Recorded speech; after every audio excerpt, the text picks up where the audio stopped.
श्री स्वामी समर्थ। आज आपण डोस्यासोबत, उत्तप्पासोबत, इडलीसोबत बाहेर जी चटणी मिळते, दोन प्रकारची ग्रीन आणि रेड, त्याची रेसिपी बघणार आहोत। एकदम सोप्या पद्धतीने आपण ही चटणी तयार करणार आहोत।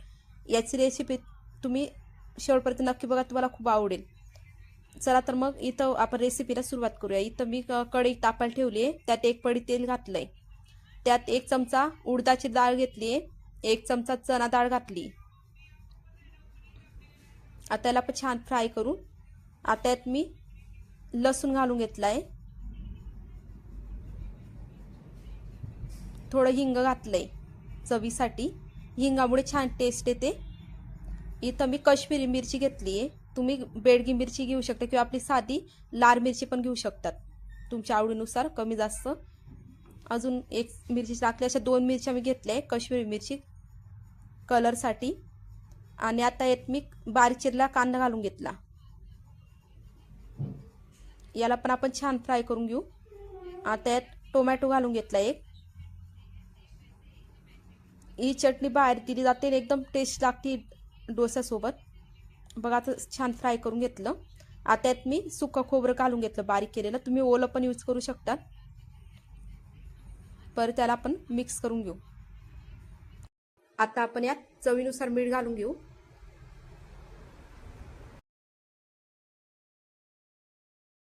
आणि छान परतून घेऊ। आता यात मी अद्रकचे 2 तुकडे घालून घेतले। आता याला थंड होतंय तोपर्यंत आपण आता हिरव्या मिरचीची चटणीची तयारी करू।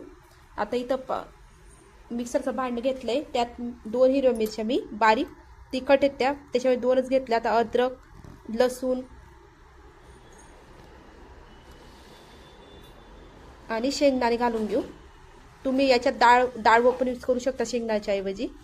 आणि सुकं खोबरं घालून घेतलंय, तुम्ही ओलं खोबरं यूज करू शकता।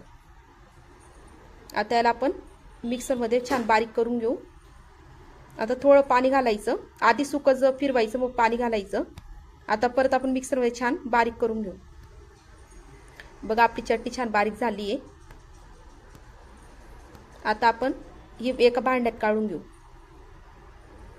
आता त्याच भांड्यात आपण आपण लाल मिरचीचं जे तयार केलंय सारण, ते बारीक करून घेऊ, म्हणजे आपले भांडे पण कमी भरतील आणि कमी भांड्यांमध्ये आपले छान 2 चटणी आपल्या तयार होतात।